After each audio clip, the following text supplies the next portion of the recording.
The bullet hit Sullivan before anyone heard the shot. He dropped. His rifle clattered.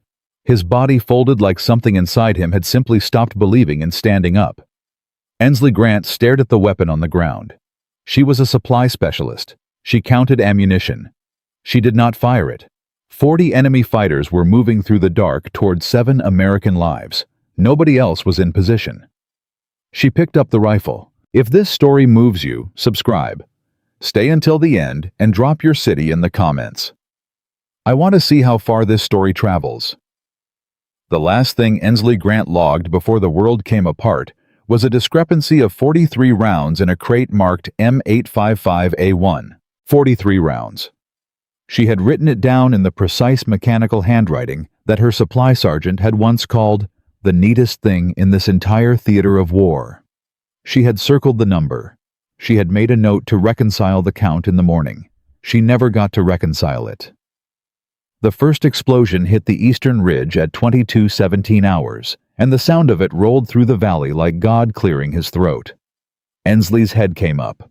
Her pencil stopped moving. In the cramped supply staging area, carved into the back of a reinforced position on the outer edge of FOB Griffin's forward operating boundary, she was surrounded by the things she knew best. Crated ammunition, water resupply pallets, medical consumables, fuel containers stacked in precise order, according to the storage protocol she had memorized on her first week in country. She knew every item within 20 feet of her body, by weight, by quantity, by last inspection date. She was 24 years old, a United States Army 92, a supply specialist, and she had never fired a weapon in combat. Not once. She had fired weapons on ranges. She had qualified. She had done more than qualify, actually, but that was a different story. That was something she kept quiet about, because supply specialists were not supposed to have the kind of intimacy with rifle systems that she had developed over the past 10 weeks. That was the kind of thing that invited questions she didn't have clean answers to. The second explosion hit closer. Then the radio on the shelf above her crate inventory crackled to life. All stations. All stations. We are taking contact eastern approach. Multiple elements. Say, again, multiple elements. This is not a probe. This is a full assault. SEAL element is compromised. We have a man down. The voice cut out. Ensley was already moving to the door. She saw Sullivan fall. She didn't understand at first what she was seeing. Her brain processed it the way a brain processes something it has no framework for, slowly, incorrectly then, with a cold flood of clarity that hit her chest like a fist. Corporal Daniel Sullivan was 30 years old. He was one of the most capable human beings she had ever been in proximity to. He moved through operational environments the way water moves through stone, without wasted effort, without hesitation, with a kind of quiet authority that made other men look like they were still figuring out how to be alive. She had watched him work for 6 weeks.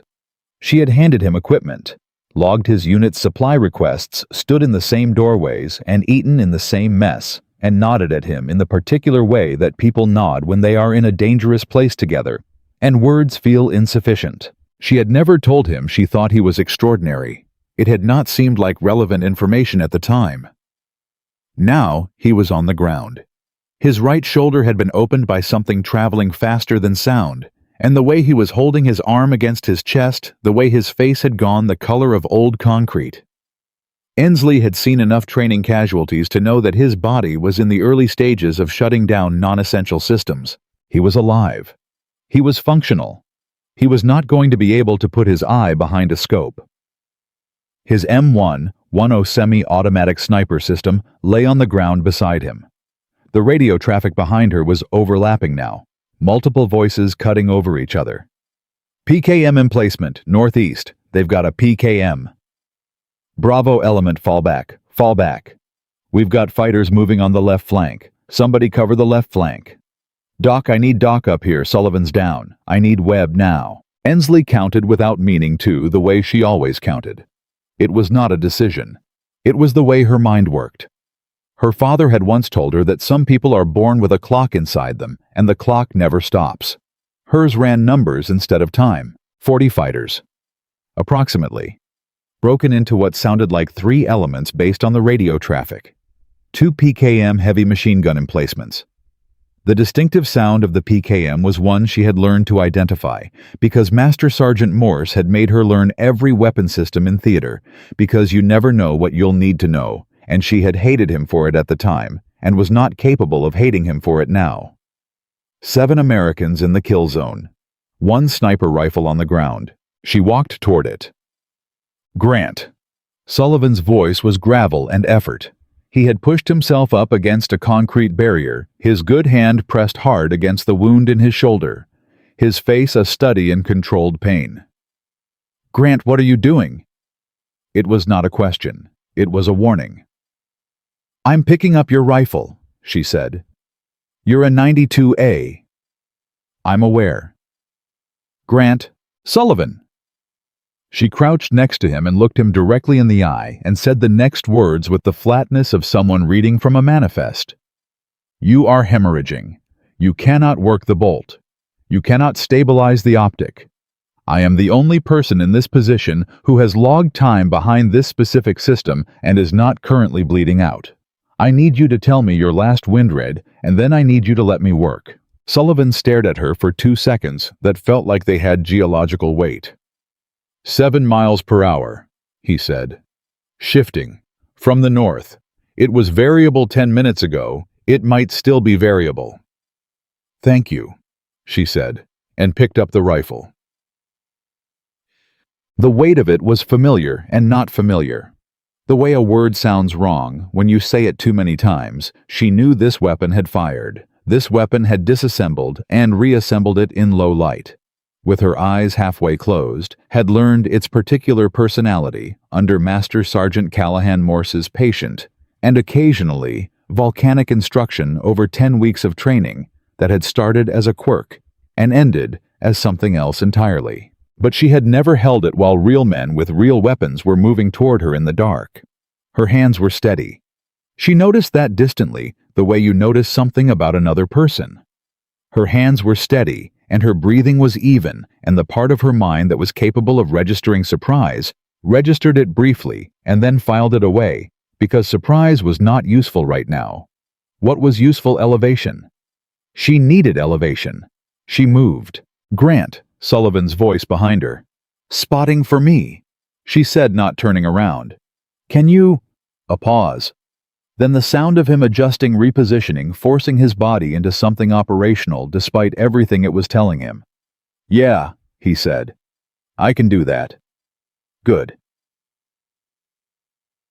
She found her position in 40 seconds. Later, when she would try to explain how she knew where to go, she would struggle with the language, because the honest answer was that it was logistics. It was the same calculation she applied to supply chain management, input-output, bottleneck, optimal position for maximum throughput. She had walked this terrain for 6 weeks. She had cataloged it the way she cataloged everything systematically, thoroughly, without the assumption that any detail was irrelevant. She knew where the elevation was. She knew where the sight lines opened. She knew where the ground was stable enough to support a prone firing position. She went there.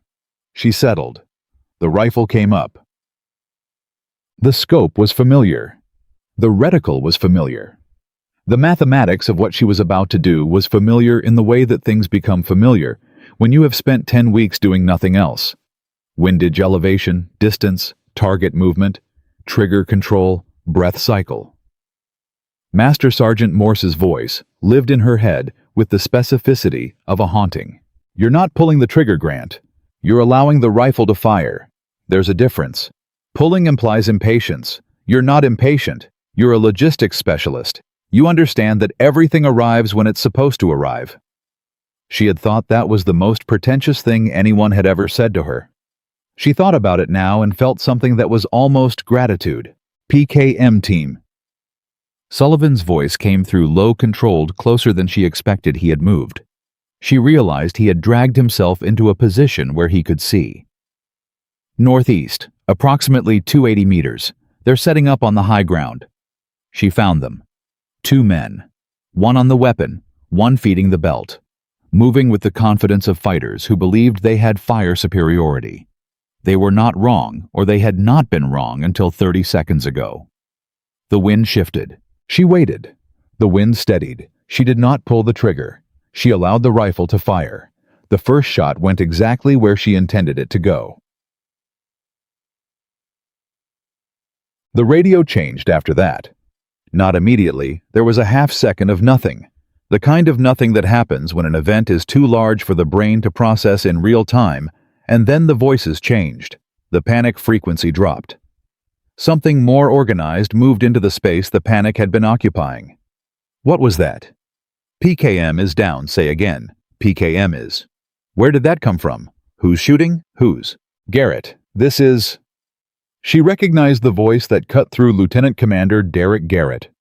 Mission Commander, the man who made decisions the way engineers build bridges, every load calculated, every connection tested.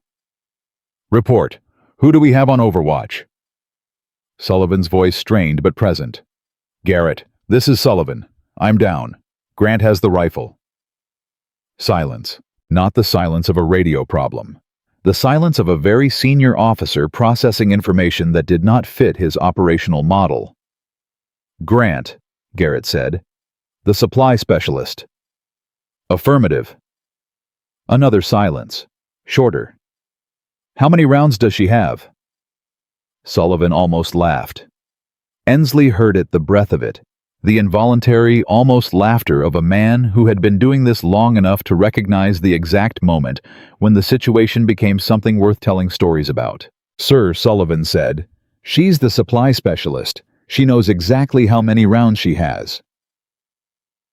She had 41 rounds. She did not say this on the radio. She noted it internally, filed it, and moved the reticle to the next target. The enemy was adapting.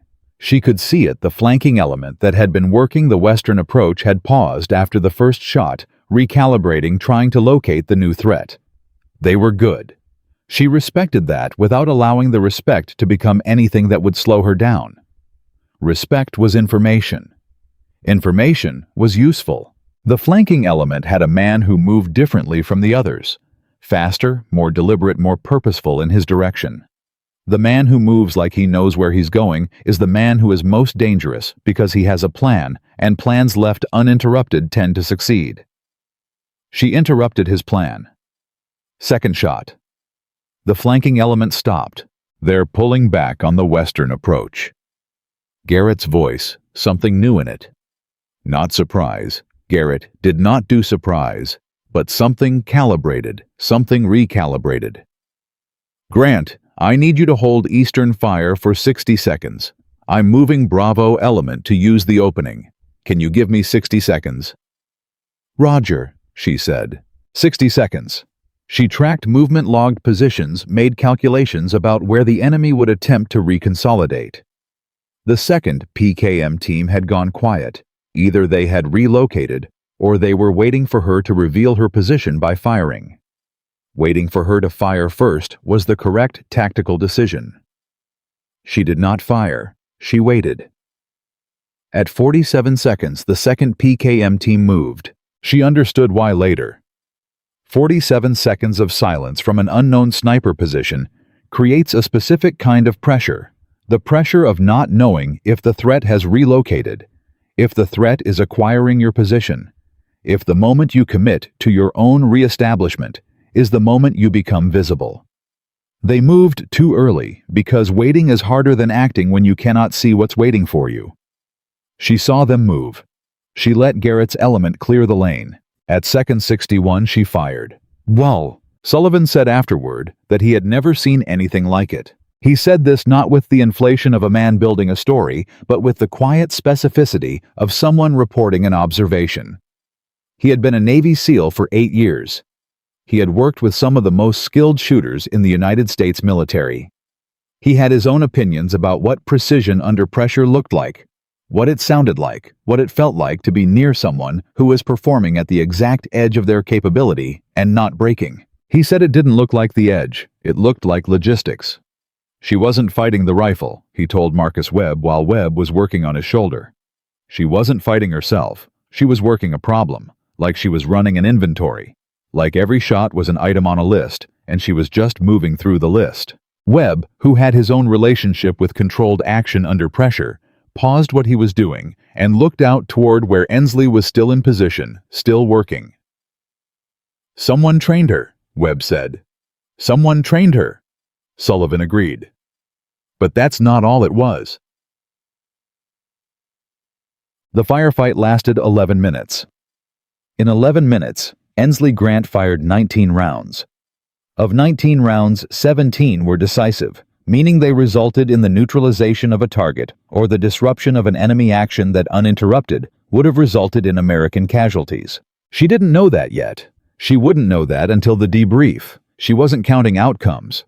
She was counting rounds and targets and wind shifts and the way the darkness moved differently when something alive was moving through it. She was doing what she had been trained to do and what she had trained herself to do long before anyone with authority gave her permission, and she was doing it without hesitation and without drama, the way a person does something they have prepared for completely. At minute 11, Garrett's voice came over the radio with a quality she had never heard from him before. "Grant, stand down. We're clear."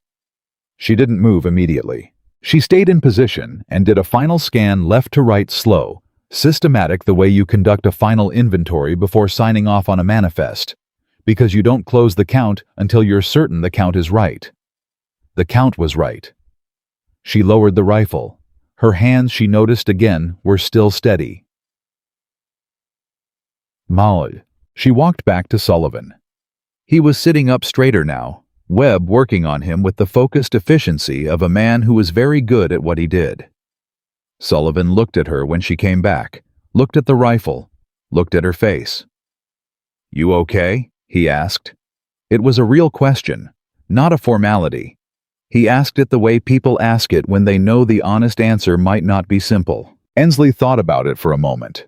She sat down on the ground next to him, her back against the same barrier his back was against the rifle across her knees. "I need to reconcile 43 rounds, she said. Sullivan stared at her. "From before," she said. "The inventory discrepancy. I never finished the count." Sullivan was quiet for a moment. Then he said, "Grant." "Yeah. I think the inventory can wait." She looked at him. His face was pale, and his shoulder was a mess, and he was the most professionally composed, injured person she had ever seen. "Yeah," she said. "I think you're right." She set down the rifle. She sat with him in the dark, and for the first time since the first explosion had rolled through the valley, she allowed herself to feel the weight of the last 11 minutes settle into her body. Not as collapse, not as crisis, but as the particular exhaustion of someone who had been carrying something very heavy and had not allowed themselves to notice until the need to carry it was over. 7 men were alive. That was the number that mattered. She filed it carefully in the place where she kept the numbers that were worth keeping. The debrief happened at 0400 hours. Garrett ran it the way he ran everything, without ceremony, without sentiment, with the particular efficiency of a man who understood that the most dangerous thing you could do after a successful operation was allow success to become comfortable. He sat at the head of the table with a legal pad and a pen, and he looked at each person in the room before he said a single word, the way a surgeon looks at a patient before making the first cut, measuring, cataloging, deciding. Ensley sat at the far end of the table. She had washed her hands. She had changed her shirt. She had drunk 2 cups of coffee that tasted like burned rubber, and had been grateful for both of them. She sat with her hands flat on the table and her back straight, and she did not fidget, because fidgeting was what you did when you weren't certain you belonged somewhere, and she had made a decision somewhere between the ridge and this room that uncertainty was a luxury she could not afford right now. Sullivan was not at the table. Sullivan was with Webb, who had moved him to the medical bay with the quiet authority of a man who did not negotiate with injured SEALs about whether they needed to lie down. Sullivan had argued. Webb had not raised his voice once. Sullivan was lying down. Garrett looked at Ensley for a long moment before he spoke. "Walk me through it," he said. "Not tell me what happened, not explain yourself. Walk me through it the language of operators, the language of people who understand that what matters is not the story, but the mechanics of the story, the sequence, the decision tree, the moments where things could have gone differently and why they didn't. So she walked him through it. She talked about wind. She talked about the PKM emplacements and why she had prioritized the Northeast team. First, higher elevation, better field of fire, greater threat to Bravo Elements movement corridor. She talked about the flanking fighter who moved with purpose and why purpose made him the second priority. She talked about the 60-second hold and what she had done during it and what she had seen and why she had waited until second 61 to fire. She talked for 11 minutes, the same length as the firefight. When she finished, Garrett was quiet for a moment. Then he wrote something on his legal pad. Then he looked up. "Who trained you?" he said. It was not a question either. It was the same construction Sullivan had used on the ridge, the grammar of a person who already suspects the answer and wants to see if you'll tell the truth. "Master Sergeant Morse," she said. Garrett wrote that down too. "Does Morse know what you did tonight?" "Not yet, sir." "He will," Garrett said, and the way he said it was not a threat and not a promise, and somehow both at once. He closed the legal pad. He looked at her for one more long moment. "Good work, Grant." She nodded. She did not say thank you, and she did not say I was just doing what needed to be done, and she did not perform any of the false modesty that the moment seemed to be inviting.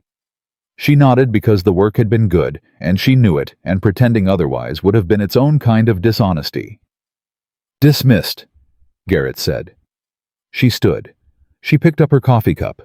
She walked to the door. "Grant." She turned. "How many rounds did you have left?" 22, she said. "Plus the 43 from the reconciliation discrepancy I flagged before contact. 65 total available if the crate count was accurate. I haven't verified the crate yet." Garrett stared at her. "You were counting inventory," he said, during the debrief. "I'm always counting inventory, sir," she said. "It's what I do." She left before she could see his expression change, but she heard it, the sound of a man exhaling through his nose in the specific way that meant he was recalibrating something fundamental about his understanding of a person. She filed that sound away too.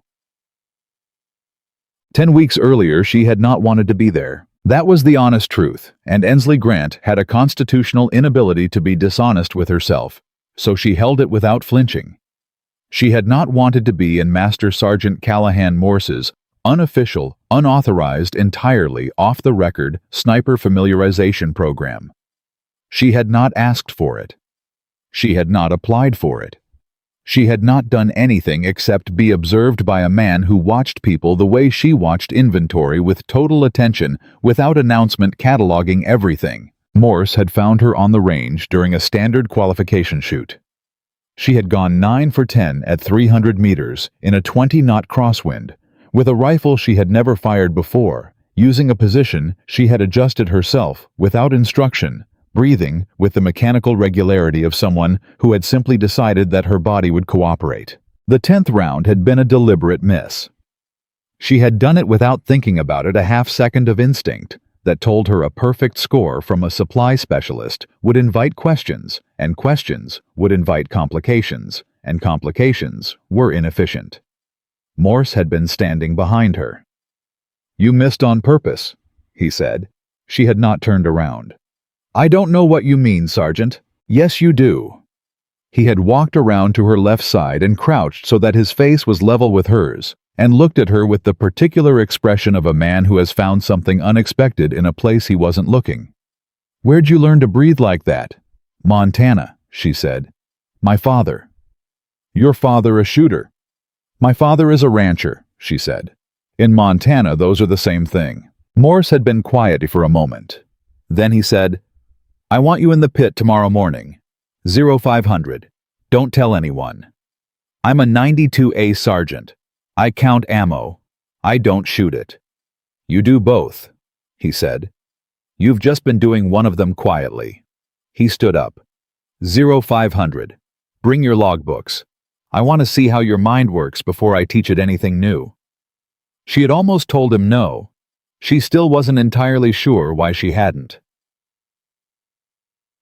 0500. The next morning, Morse had looked at her logbooks for 20 minutes without speaking. He turned pages with the care of someone reading a document that mattered, running his finger along columns of numbers, stopping occasionally at a notation she had made in the margins. A projection, an anomaly, a pattern she had flagged, because the numbers suggested something that the official record hadn't accounted for. "You see systems," he said finally. "I work with systems." "No." He tapped the logbook. "Lots of people work with systems. You see them. You see the shape of them. You understand how a change in one variable propagates through the whole structure." He looked at her. "That's not supply training. That's something you were born with." "My father used to say I came out of the womb auditing the delivery room," she said. Morse almost smiled. It was a very small, almost smile, the kind that lived briefly in the corner of a man's face and then left without making a formal appearance. "Your father sounds like a smart man." "He's a practical man," she said, which is sometimes the same thing. "Precision shooting is a system," Morse said, and the almost smile was gone now, replaced by the focused intensity that she would come to understand was his working expression. Wind distance elevation trigger control breathing variables that interact, propagate compound. Most people learn them as isolated skills. The good ones learn to see them as a system. He looked at her steadily. "You already see systems. Which means I don't have to teach you the hardest part. I just have to teach you the mechanics." She had looked back at him with the same steadiness. "What's the catch?" she asked. "The catch," Morse said, "is that the system doesn't care about your feelings. The system doesn't care if you're scared or tired, or if the person on the other end of the equation is a human being. The system just runs. And the real question is whether you can run it while remembering that it matters. Whether you can be precise without being cold. Whether you can do the work without losing the weight of it." She had understood him immediately, which she suspected was the point. He was telling her something about himself, as much as about the craft. "Can most people do that?" she asked. "No," he said simply. "Most people either lose the precision because they feel too much, or they lose the weight because they feel nothing. The ones who can hold both—" He paused. "Those are the ones I look for." She had thought about that for the rest of the day. Then she had come back at 0500 the next morning, and the morning after that, for 10 weeks.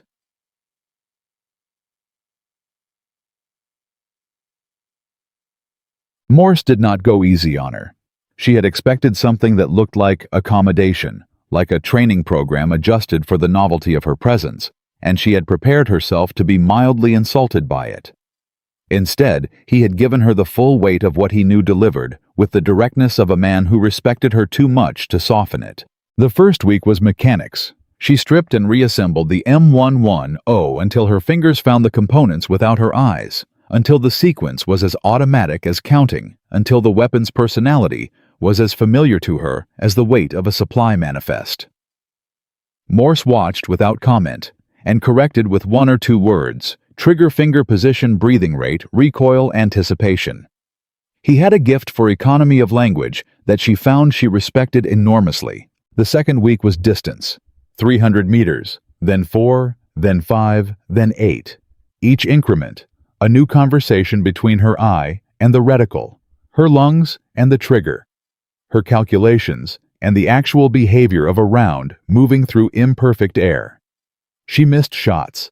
She logged why she had missed them, what she had miscalculated, what the variable had been that she had failed to account for.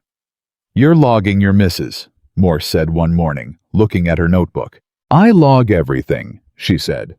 "Most shooters don't want to look at their misses." "Most shooters are wasting information," she said. He had given her the full, almost smile that time. It lasted almost 3 seconds. She counted. The third week introduced movement. Targets that moved, targets that changed speed, targets that appeared and disappeared in windows of time, so narrow that hesitation was the same as failure. This was where she felt the friction, not mechanical friction, not the resistance of a new skill, but something deeper, something that lived in the half-second between acquiring a target and completing the shot.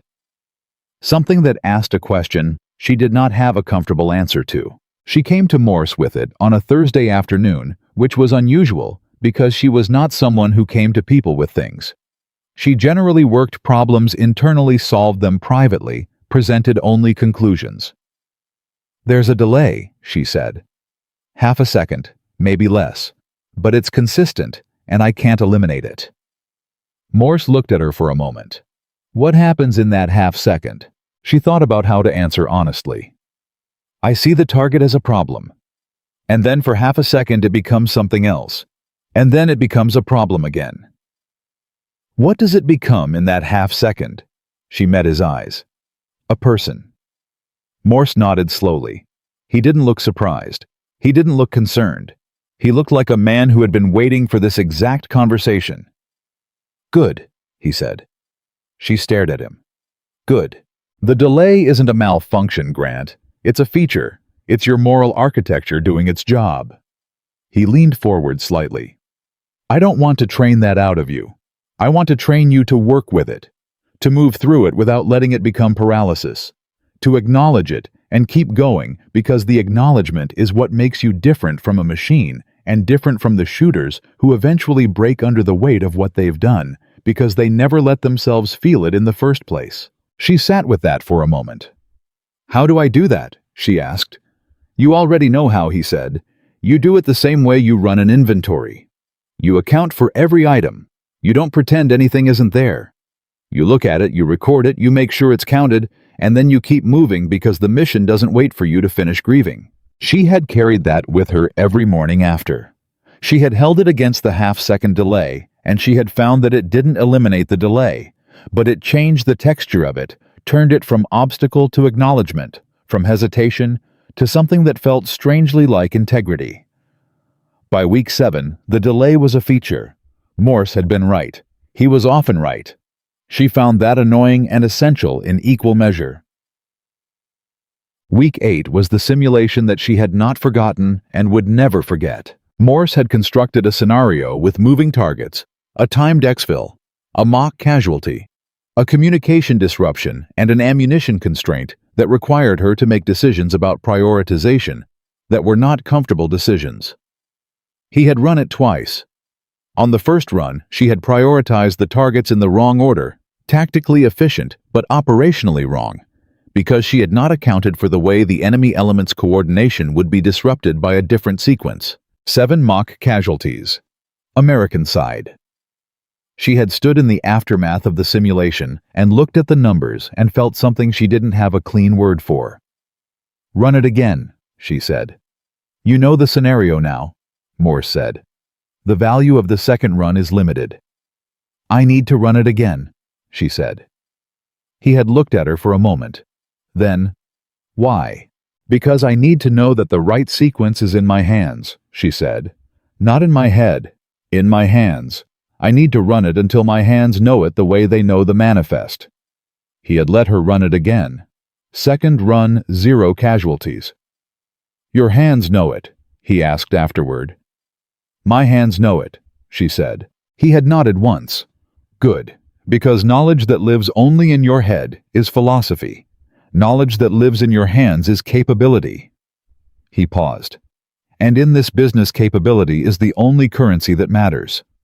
She had written that down in the margins of her logbook that night, in the same precise handwriting her supply sergeant had once called the neatest thing in theater. She had not known then that she was writing a note to her future self, that the person who would need to read it would be standing on a ridge in Kandahar province with a rifle in her hands and 7 lives in the balance.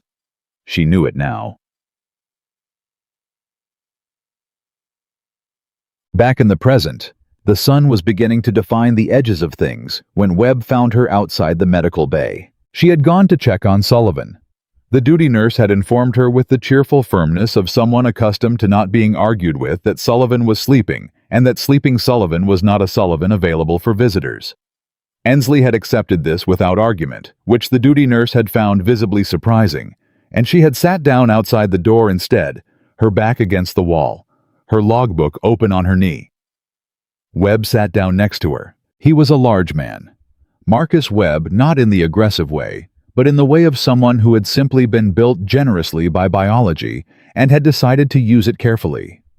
He moved quietly for his size. He sat quietly now. "You doing okay?" he asked. She had been asked this question twice in the last 4 hours, by Sullivan on the ridge and now by Webb in the hallway. She was starting to understand that it was a question people asked when they were worried about something they couldn't fix, and they needed to know whether the person they were worried about was going to be one more thing to manage. "I'm fine," she said. Webb was quiet for a moment. "You know it's okay if you're not." "I know," she said. "I'm fine." He accepted this without pushing it, which she appreciated. He had the instincts of someone who understood the difference between a person who said fine as a deflection and a person who said fine because it was actually genuinely quietly true. "Sullivan's going to make it," Webb said. "Full function, 6 to 8 weeks." "I know," she said. "I counted the blood loss." Webb looked at her sideways. "You counted his blood loss." "Approximately, based on what I could see. It was within survivable parameters." She paused. "I know that sounds cold." "It sounds like you," Webb said without judgment. "I don't think cold is the right word." She considered that. "What's the right word?" He was quiet for a moment. "Trained," he said. "I think the right word is trained." A pause. "Morse do that." "Morse started it," she said. "My father did the rest. And I did some of it myself." Webb nodded slowly. "What does your father think about what you do?" She looked at the logbook on her knee, at the columns of numbers, at the margins where she kept the things that mattered most, the notes to her future self, the observations that didn't fit in any official column but were too important to lose. "He thinks counting things carefully is how you take care of people," she said. "He thinks if you know exactly what you have, you know exactly what you can do. And if you know exactly what you can do—" She stopped. "You can do it when it matters," Webb finished. "Yeah," she said, "that." They sat in the quiet for a while. The sun came up the rest of the way. The day started doing what days did after nights like this one, becoming ordinary again. Piece by piece, the way ordinary always reconstitutes itself after the extraordinary has passed through. Sullivan was alive. Garrett's team was intact.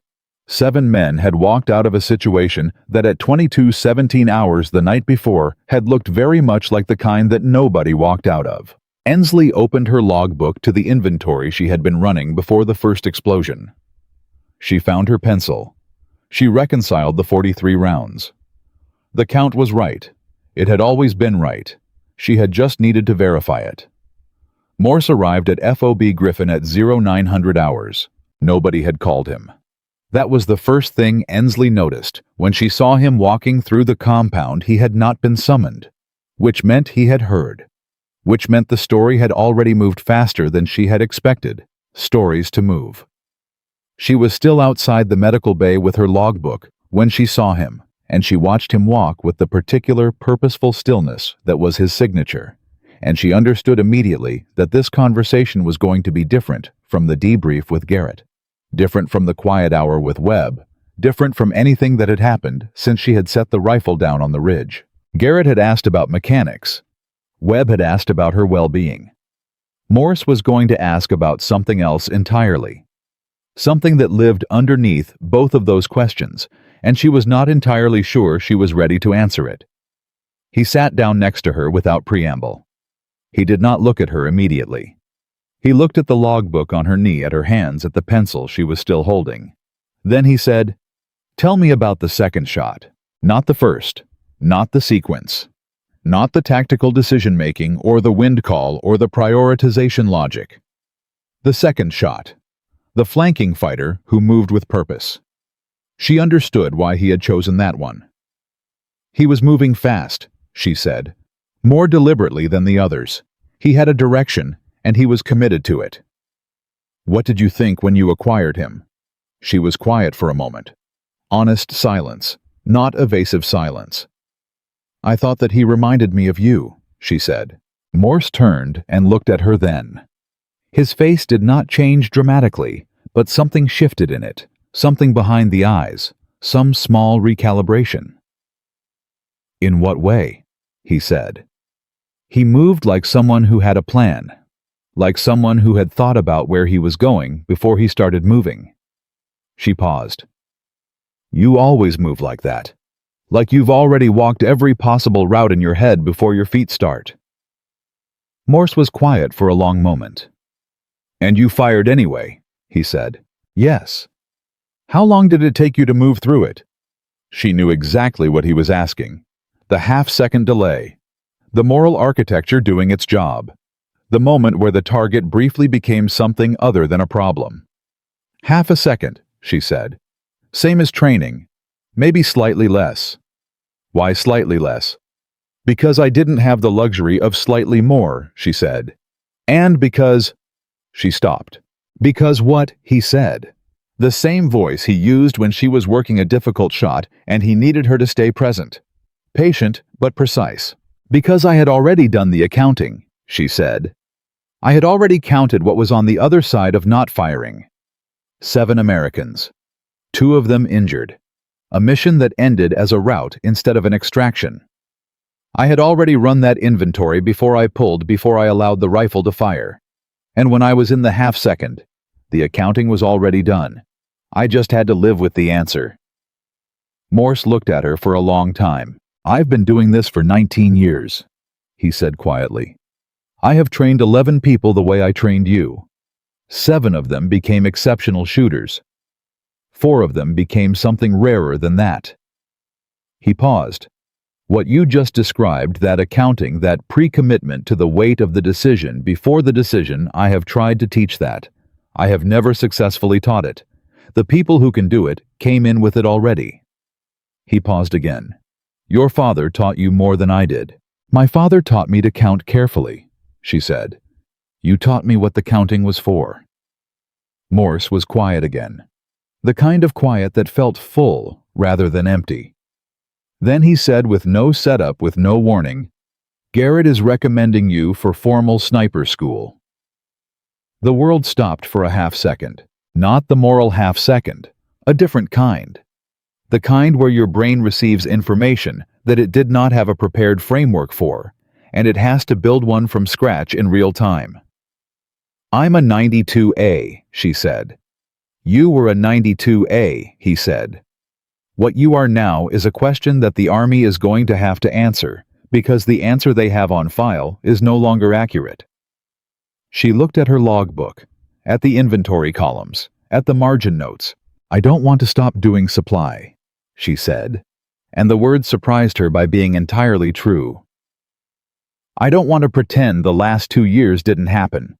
The counting matters. The systems matter. That's not something I'm willing to... Nobody's asking you to stop, Morse said. What Garrett is recommending isn't a replacement. It's an addition. What you did last night, the reason it worked is that you brought both. The supply specialist who knew the terrain and the ammunition counts and the operational variables and the shooter who could act on that information precisely. He looked at her steadily. Taking one of those away would make you less effective. Garrett understands that. I understand that. The question is whether you understand it. She sat with that. Outside the compound was moving through its morning routines. The ordinary machinery of a forward operating base, doing what forward operating bases do. Running logistics, running communications, running the 10,000 small systems that kept the larger systems alive. She was part of that. She had always been part of that. Last night, she had also been something else. When does Garrett want an answer? She said. He said take the day, Morse said. He also said, and I'm quoting directly, tell her the inventory will still be there when she gets back. Despite everything, she almost smiled. She went to see Sullivan at 1100 hours. The duty nurse had changed shifts. The new one looked at her with the expression of someone who had heard something and was deciding how much of it to believe, and then waved her through with a small nod that felt like a credential being issued. Sullivan was awake. His arm was immobilized. His color was better than it had been on the ridge, and he was eating something from a tray, with the focused displeasure of a man who had opinions about military food, and had not changed those opinions due to recent injury. He looked up when she came in. Grant, he said. Sullivan, she said. She sat in the chair next to his bed. She put her logbook on the floor. She put her hands in her lap and looked at him with the directness that was, she had been told occasionally, unnerving in its completeness. You look terrible, she said. I got shot, he said. I know. I was there. He looked at her for a moment. Then he put the fork down and said with a quietness that was different from his usual operational quiet, more personal, more deliberate. I've been trying to figure out what to say to you, since the ridge. I've had 6 hours, and I still haven't figured it out.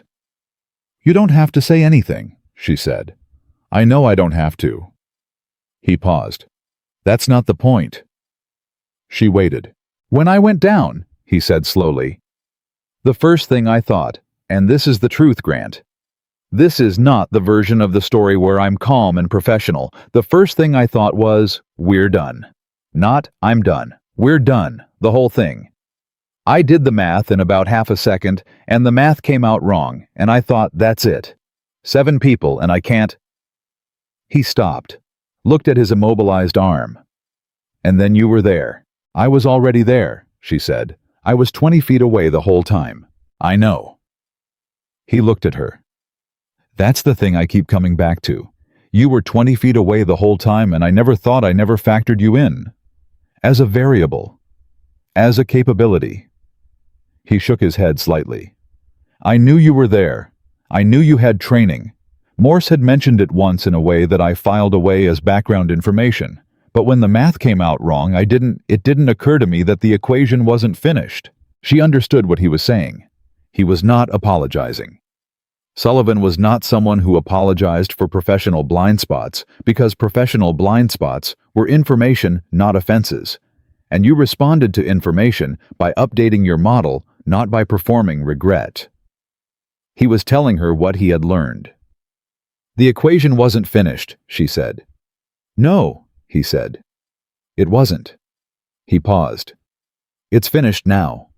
She nodded. They were quiet for a moment. Then Sullivan said, with the first trace of something lighter, 19 rounds Grant, 17 decisive. You want to tell me how a supply specialist throws a 17 for 19 in a combat situation that most trained snipers would have called a logistics, she said. He stared at her. The same way I run an inventory, she said. I accounted for every variable. I didn't rush the count. I didn't close the manifest until it was right. She paused.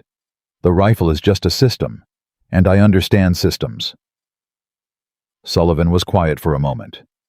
Then slowly the man who did not smile easily smiled, a real one, full unprofessional, the kind that lives on a person's face when they have encountered something that has reorganized their understanding of how the world works. Morse, he said. Morse started it, she said. My father did the rest, Sullivan finished. Yeah, I know. I've been talking to Webb. He paused. Your father sounds like a hell of a man. He counts cattle, she said. He says the same thing about every head, that if you know exactly what you have, you know exactly what you can protect. Sullivan looked at her for a long moment. He's right, he said. That's exactly right. The call came at 1400 hours.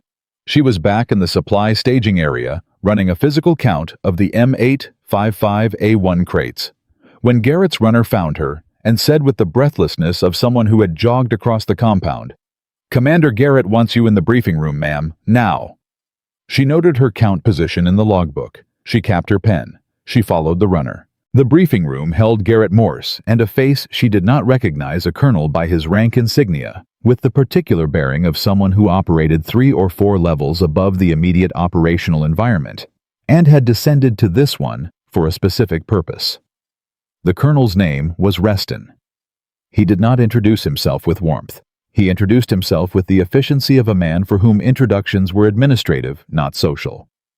Specialist Grant, he said. Sit down. She sat. I've read the debrief, Reston said. I've spoken to Commander Garrett and to Master Sergeant Morse. I want to hear it from you directly. He looked at her with the evaluative attention of someone who had sat across from a great many people and had developed strong opinions about the difference between what people said and what they meant. Not the tactical breakdown, not the sequence. I want to know what was going through your head when you picked up that rifle. The room was very quiet. Garrett was watching her with a neutrality that she had learned to read as support the particular neutrality of a man who trusted her to answer correctly and was giving her the space to do it. Morse was watching her with something that was not neutrality. Something that looked from the outside like a teacher waiting to find out whether the lesson had actually been learned. She looked at Colonel Reston and she told him the truth. "I ran the inventory," she said. Reston's expression did not change. Meaning? Meaning I counted what we had and what we needed and what the gap was between them, she said. 7 Americans, 2 of them down, enemy advancing in 3 elements.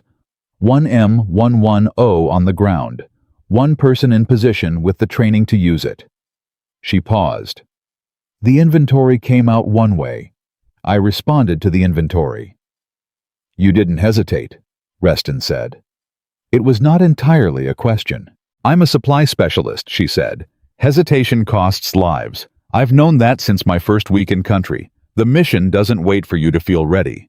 You either have what you need or you don't, and if you have it, you use it. She met his eyes steadily. I had it. I used it. Reston was quiet for a moment. Something moved across his face, not quite approval. Something older than approval. Something that looked more like recognition. Garrett is recommending you for sniper school, Reston said. I'm aware, sir. You haven't given him an answer. I was taking the day to think about it, she said. As instructed. It's 1,400 hours, Reston said. Have you thought about it? She looked at Morse. He gave her nothing, no nod, no expression, nothing except the steady attention of a man who had already told her everything he had to tell her, and was waiting to see what she did with it. She looked at Garrett, the neutrality, the space he was holding open for her. She thought about Sullivan in the medical bay, eating terrible food with one arm, telling her that the equation hadn't been finished. She thought about her father counting cattle in Montana, saying you need to know exactly what you have. She thought about Morse in the early morning dark, telling her that knowledge that lives only in your head is philosophy, and knowledge that lives in your hands is capability. She thought about 19 rounds, 17 decisive, 7 men alive. She thought about the 43 rounds she had reconciled at dawn, the count that had always been right, the number that had been waiting for her to come back to it. Yes, sir, she said. I've thought about it. Reston waited. I'll go, she said. On the condition that my supply certification remains active, and my operational role isn't reclassified until I've completed school, and there's a documented plan for how both functions will be integrated. She paused. I'm not trading one system for another. I'm adding a variable. The equation needs both. Reston stared at her. Garrett made a sound that was not quite a laugh but lived in the same neighborhood. Morse said nothing, but his hands, which had been resting on the table with the stillness of a man who had learned to keep very still, moved slightly, one finger tapping once against the table surface. So brief that you would have missed it if you hadn't been watching. She had been watching. She filed it away. Reston looked at her for a long moment. Then he looked at Garrett. She negotiates her own terms, Reston said. Not a complaint. More like a notation. She counts everything first, Garrett said. Sir? Reston looked back at Ensley. He had the expression of a man who had expected to come to this meeting and make a decision and had discovered instead that the decision had already been made without him and that he agreed with it. Approved, he said. All conditions. He stood. He extended his hand across the table. She shook it. His grip was firm. Hers was the same. Equal pressure, equal duration. The handshake of 2 people who understood each other's currency. He left. The room held the 3 of them, Garrett, Morse, Ensley, in the particular quiet that comes after a significant thing has been agreed to, when the significance is beginning to settle into the shape of what comes next. Well, Garrett said. Sir, she said, you negotiated with a colonel. I presented the operational logic, she said. He agreed with it. Garrett looked at Morse. "Did you teach her that?" "No," Morse said. He looked at Ensley with the expression that she had come to understand was his version of pride contained specific, slightly reluctant, entirely genuine. Her father did. She thought about calling home. She thought about her father's voice on the phone, the particular quality of his silences, the way he listened to things before he responded, the way he had always listened to her before he responded, even when she was 9 years old, and explaining why the cattle count in the south pasture didn't match the register. "You're right," he had said then. "The count is always worth doing twice." She was going to call him tonight. She was going to tell him that the count had been right. It had always been right. She had just had to be in a position to prove it. She called her father at 2100 hours. The connection was bad. The way connections from Kandahar province were always bad. A half-second delay between words that made conversation feel like trading dispatches across a very long distance, which was exactly what it was. She sat outside the medical bay again, her back against the familiar wall, her logbook on her knee, and she listened to the phone ring 3 times before he picked up. Ensley.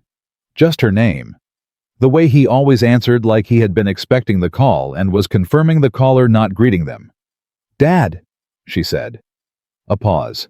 The half-second delay or something longer. "You all right?" he asked. "Yes," she said. Another pause. Her father was a man who understood the difference between a yes that meant yes and a yes that was covering something more complicated.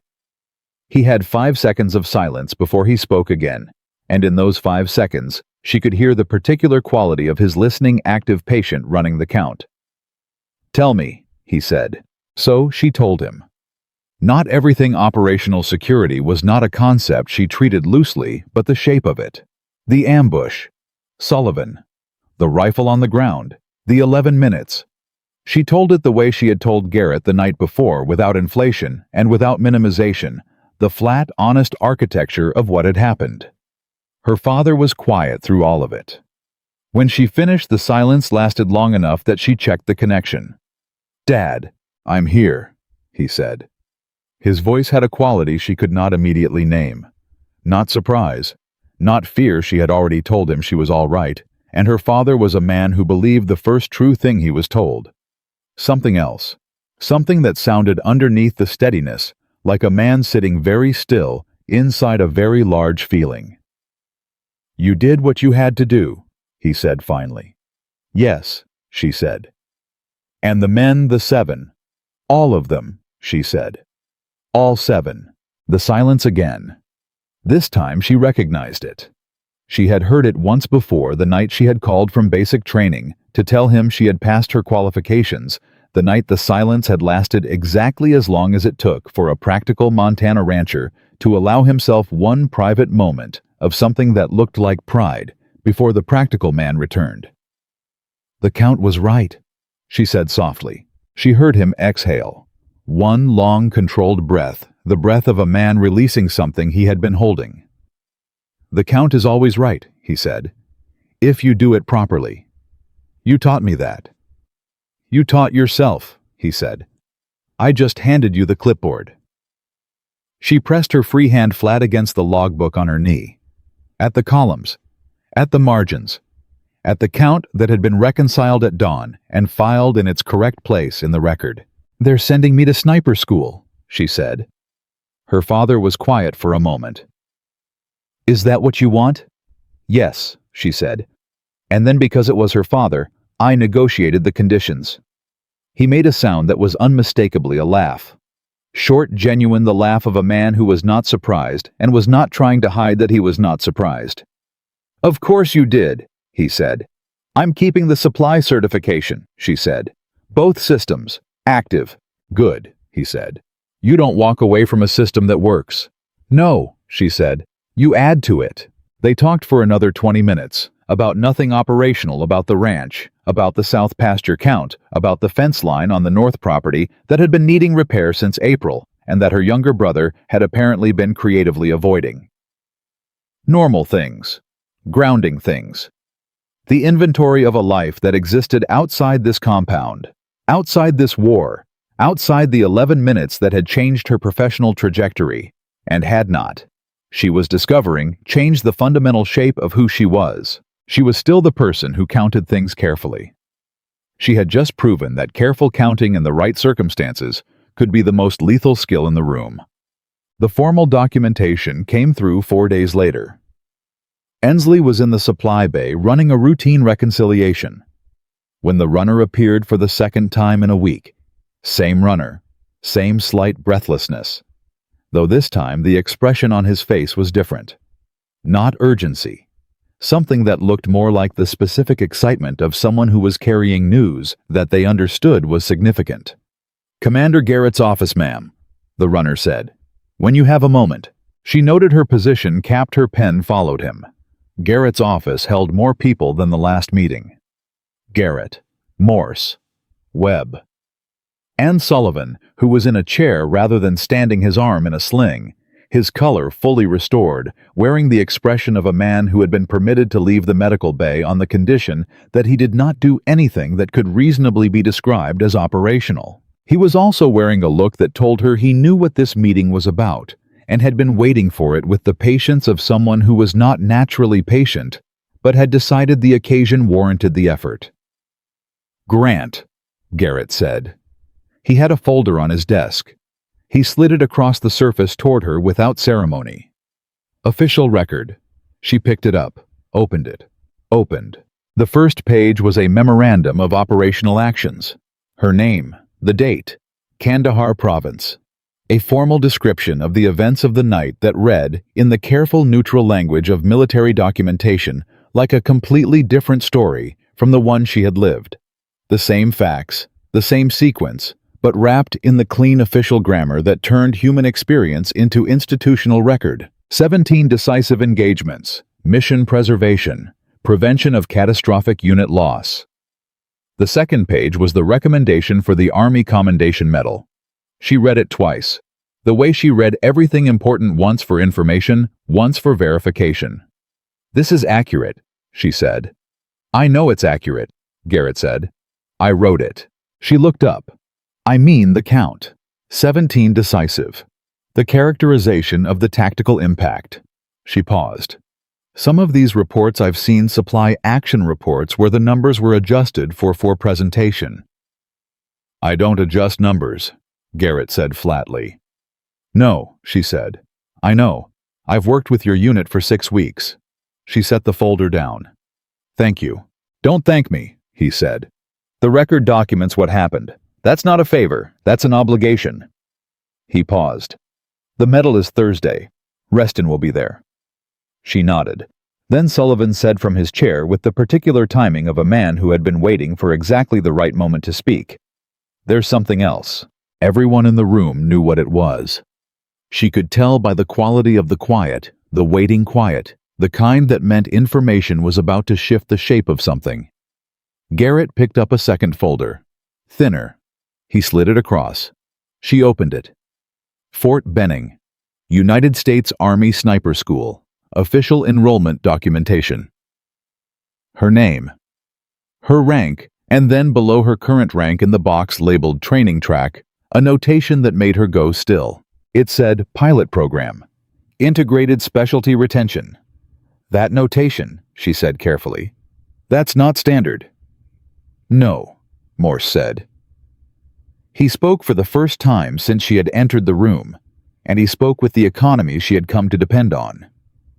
"It's not standard because the program doesn't exist yet." She looked at him. "Reston went up the chain," Morse said. "What you did, grant the specific combination of supply specialization and precision fires capability, the operational decision-making that integrates logistics knowledge with combat execution. There's no existing pathway for that. There's no framework. So Reston asked for one." She stared at the folder. "They're building a program," Garrett said, "based on what happened on the ridge. Based on you." He paused. "You're not just going to sniper school. You're going as the proof of concept." The room was very quiet. Webb, who had said nothing since she had arrived, leaned forward slightly in his chair. "You all right, Grant?" "I'm counting," she said. Nobody laughed. Not because it wasn't on some level the kind of thing you could laugh at, but because they had all spent enough time with her to understand that it was the most honest thing she could have said. She was counting, running the variables, mapping the system, figuring out where she fit in the new structure and whether the structure was sound. "How many people know about this program?" she said. "Right now," Garrett said. "Rest in his chain of command the 4 people in this room and the people who wrote the documentation. So it's not public." "Not yet." "When does it become public?" "When you graduate," Garrett said. "When the proof of concept becomes proven." She closed the folder. She held it in both hands and looked at the surface of it and felt the weight of what was inside it. Not the paperweight, the other kind. The kind that comes with being the first person to do something, with having your name attached to a framework that doesn't exist yet, with carrying not just your own future, but the future of every supply specialist, every logistics specialist, every person who had ever been told that their role was support and not action, background and not foreground. She thought about her father handing her a clipboard on a Montana morning and saying, "You don't need to know everything. You just need to count carefully." She thought about Morse in the pre-dawn dark. Knowledge that lives only in your head is philosophy. Knowledge that lives in your hands is capability. She thought about Sullivan on the ridge, his voice gravel and effort. "Tell me your last wind read." She set the folder down on Garrett's desk. "I need one thing," she said. Garrett waited. "I want Morse attached to the program development," she said. "Officially. Not as a background consultant, as a named architect." She looked at Morse. "What you built, the 10 weeks, the system, the framework for integrating logistics thinking with precision fires, that's the program. That already exists. It just doesn't have a name yet." Morse was very still. "I'm not trying to give you credit," she said, because she knew him well enough to head off that particular deflection. "I'm trying to make sure the program works. And it works because you understood something about how systems thinking translates to combat effectiveness that nobody else had formalized. If you're not in the room when they build this, they'll build it wrong." The room was quiet again, Sullivan said from his chair, with the measured weight of someone who had listened to everything and was now offering his final word on the subject. "She's right." Garrett looked at Morse. Morse looked at Ensley for a long moment. The teacher's look, the one she had seen on Thursday mornings when she had arrived having solved a problem overnight that he had assigned to her for the week. The look that was not quite pride and not quite satisfaction, but lived in the territory between them, in the specific emotion of a person who has invested something and found that the investment was sound. "Approved," Garrett said. "I'll put it in the recommendation." Ensley nodded. She picked up both folders. She straightened them against the desk surface with the automatic neatness that her supply sergeant had once called the neatest thing in theater. "Thursday," she said. "Thursday," Garrett confirmed. She walked to the door.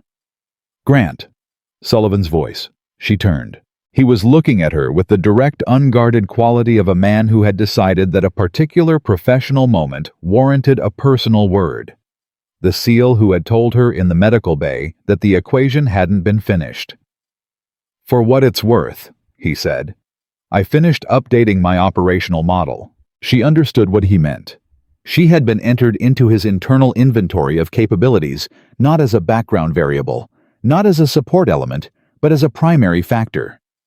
The equation now included her. "How am I listed?" she asked. "Essential," he said. She held that word for a moment, filed it carefully in the place where she kept the numbers that were worth keeping. "Good," she said, and left. Thursday arrived with the particular quality of days that carry official weight, not different from other days in their physical texture, but different in what they were asked to hold. She dressed in her Class A uniform for the first time in 4 months. She stood in front of the small mirror in her quarters and looked at herself with the same systematic attention she applied to everything, checking for correctness, for precision, for the small details that the official record required to be right. Her supply specialist insignia was in its correct position. She left it there. Morse had told her the night before that there had been a quiet discussion, about whether she should wear a different classification for the ceremony. She had told him through him to whoever had raised the question that she would wear what she was because what she was had been the point all along. The 92A was not incidental to what had happened on the ridge. The 92A was the reason it had happened the way it had. The ceremony was not large. FOB Griffin was not a place that did large ceremonies. There was not the space for it, not the available personnel, not the particular kind of institutional theatricality that larger bases generated. What it had was the compact intensity of people who understood each other's work and were gathered in the specific recognition of a specific thing. Reston was there. Garrett. Morse. Webb. Sullivan. His arm still in its sling, standing with the upright posture of a man who had decided that his injury would not be visible in his bearing. Several others from Garrett's unit men she had supplied, men whose equipment requests she had processed.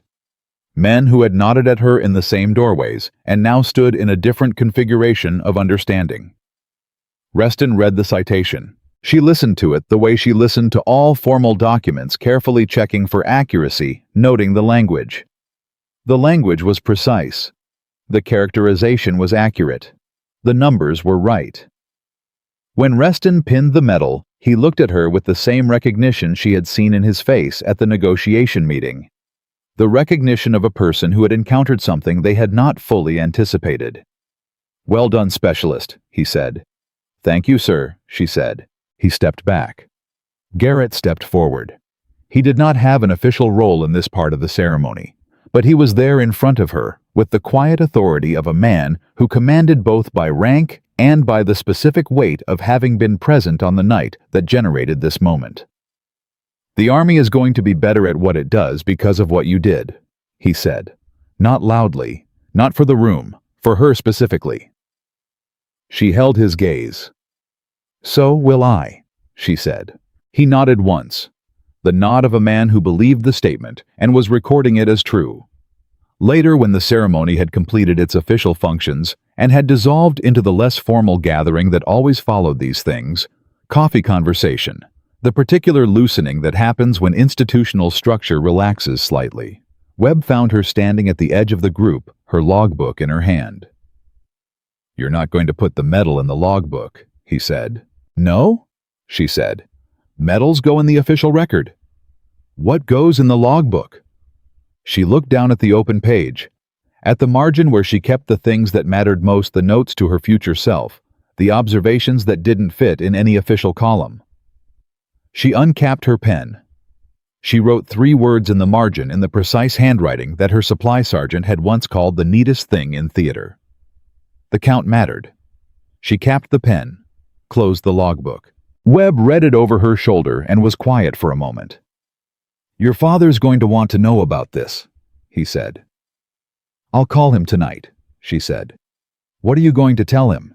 She thought about it for a moment, about the South pasture count and the fence line that needed fixing, and the clipboard on a Montana morning, and every inventory she had ever run, and everything that had been built on top of those inventories layer by layer, system by system, until the structure was strong enough to hold the weight of 11 minutes on a ridge in Kandahar province. "I'm going to tell him the count was right," she said. "Same as always." Webb nodded.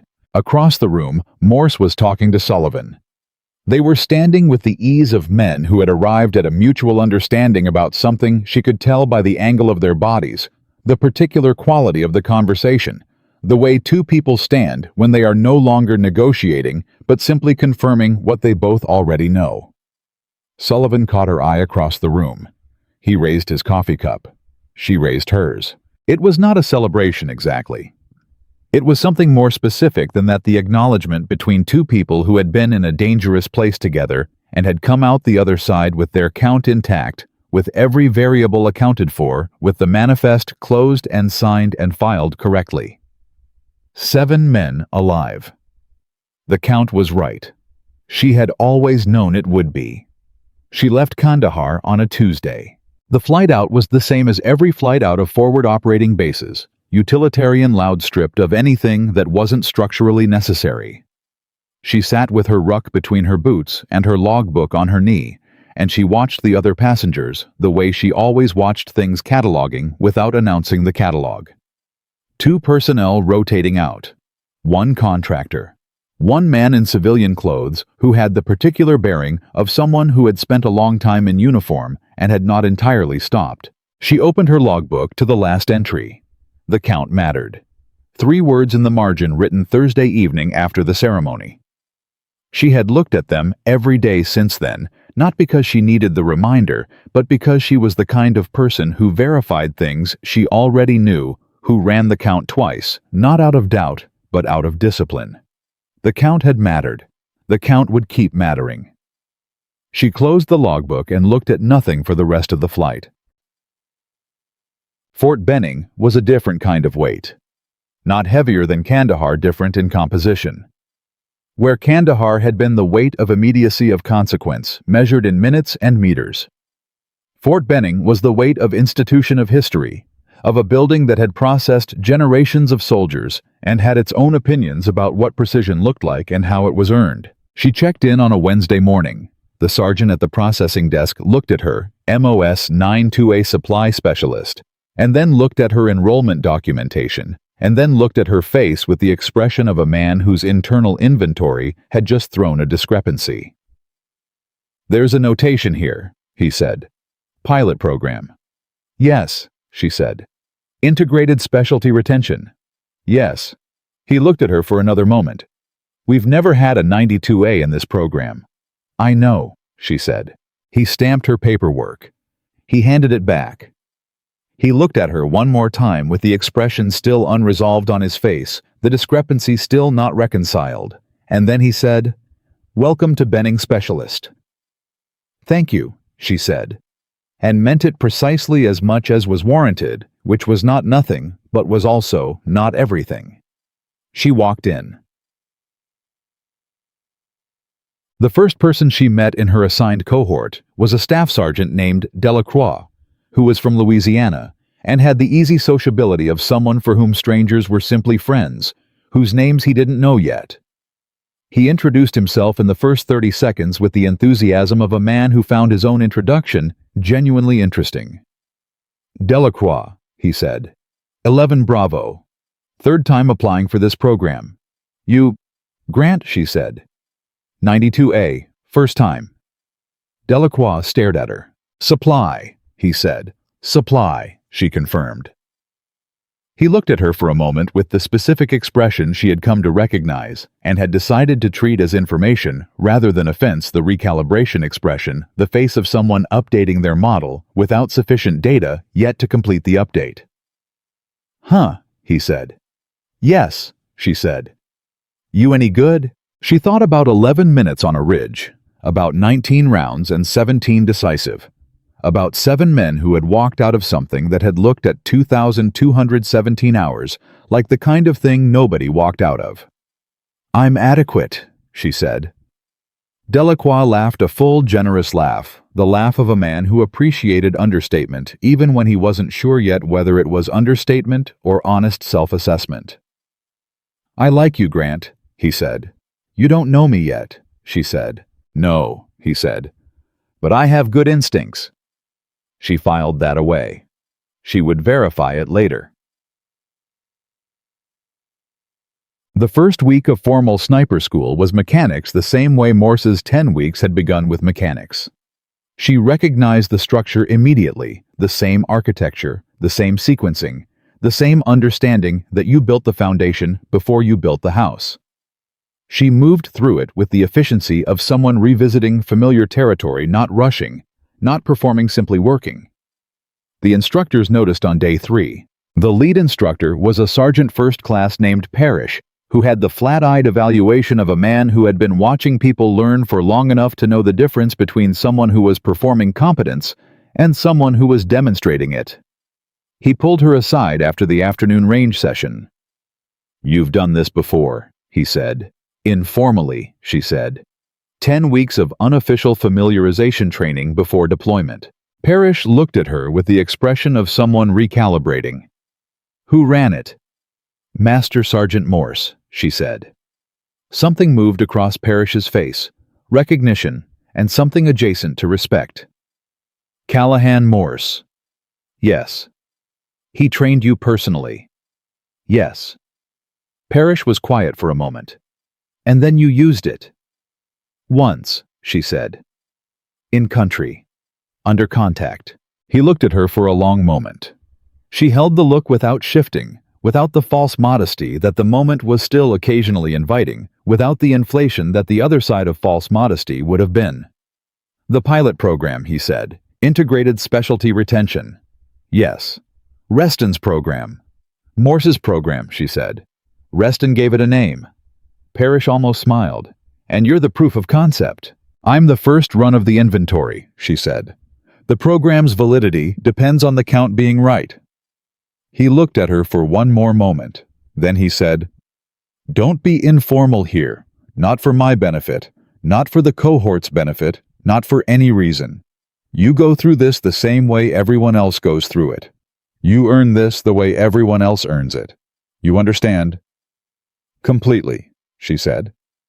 Because if you coast, I don't coast, she said. The first time in the conversation she had interrupted him. She did it without apology and without aggression, with the flat certainty of someone stating a fact that was not open to negotiation. I count everything. Coasting means things don't get counted.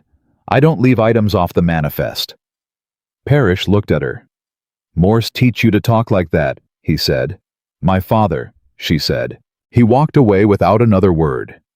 But the set of his shoulders had changed slightly, the small physical adjustment of a man who had completed an assessment and arrived at a conclusion he was satisfied with. She went back to work. Week 4 was when Delacroix almost quit. She saw it coming 3 days before he said anything. Saw it in the accumulation of small signs that she had learned over years of supply management to read in systems that were under stress. The way he cleaned his rifle with more force than necessary. The way he ate dinner faster than he needed to. The way he talked slightly less, laughed, slightly less occupied, slightly less space than he had in week 1. Systems under stress signal before they fail. She had learned that from her father about fence lines and cattle and weather patterns, and she had verified it about human beings during 6 weeks in Kandahar, and she verified it again watching Delacroix move through week 4, like a man who was quietly deciding something. She sat down across from him at dinner on Thursday. Talk, she said. He looked at her. I'm fine. You're running a deficit, she said. You've been running it since Tuesday. What happened Tuesday? Delacroix was quiet for a moment. The easy sociability was still there, but it was load-bearing now, doing the work of covering something rather than simply expressing something. Got my scores from the range session, he said. 3rd time applying for this program. 3rd time in week 4. He paused. Same wall, same place. What's the wall? She said. Moving targets at distance, he said. The wind calls. I can do either one separately. Together. He stopped. My brain does something when the variables compound. It freezes for half a second, and then it overcorrects. Every time. She looked at him. Half a second, she said. Yeah. What's in that half second? He frowned. What do you mean? When your brain freezes, she said. What's happening in it? What does it feel like? He looked at her like she had asked him something unexpected, which she had. It feels like too many numbers, he said slowly. Like the calculation is too big and something crashes.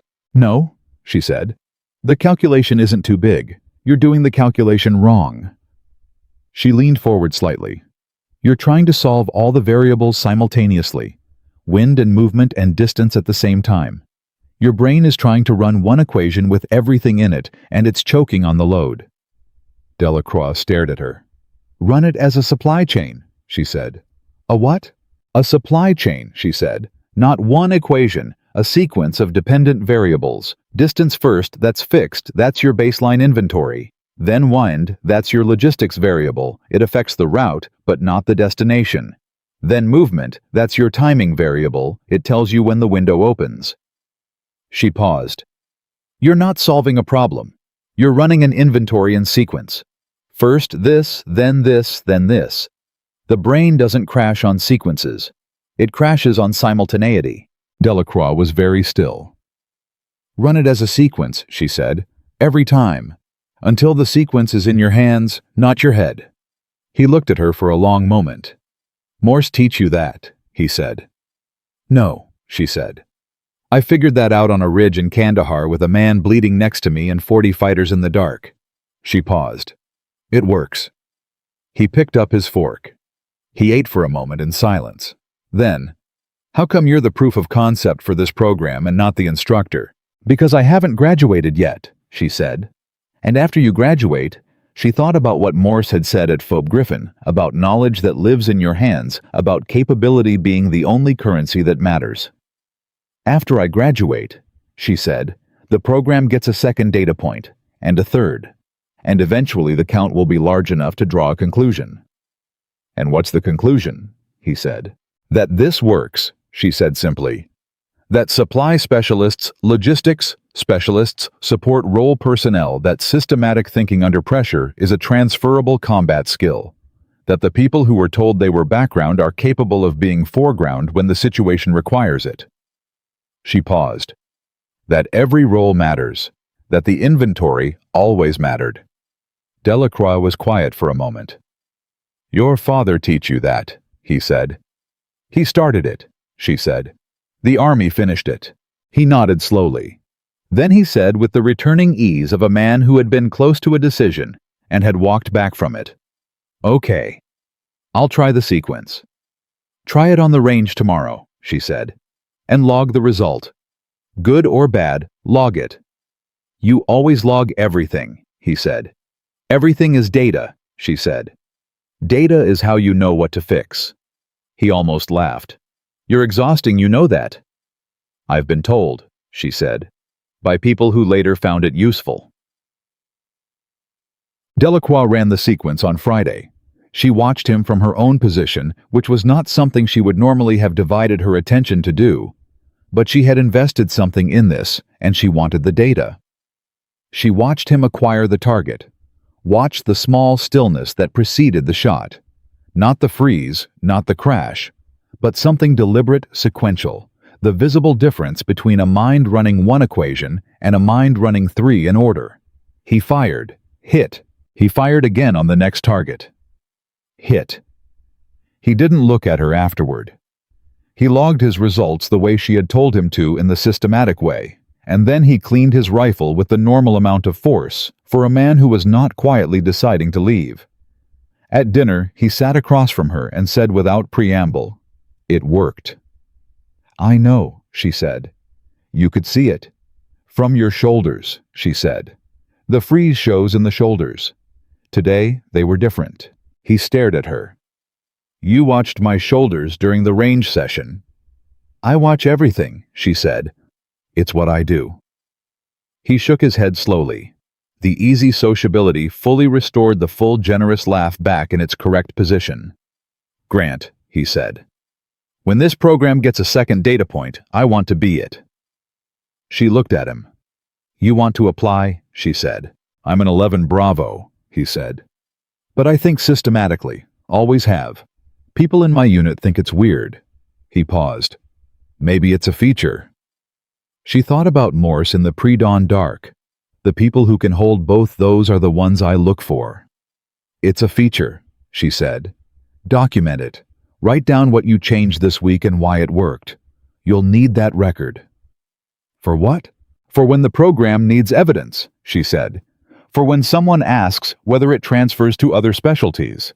For when the count needs to be verified." She paused. "Everything is data Delacroix, including you." He pointed his fork at her. "Your father is a terrifying man, and I haven't even met him." "He counts cattle," she said. "In Montana." "Clearly cattle counting is the most dangerous occupation in America," he said. This time she laughed. A real one, short, genuine, the kind that surprised her slightly by arriving without announcement.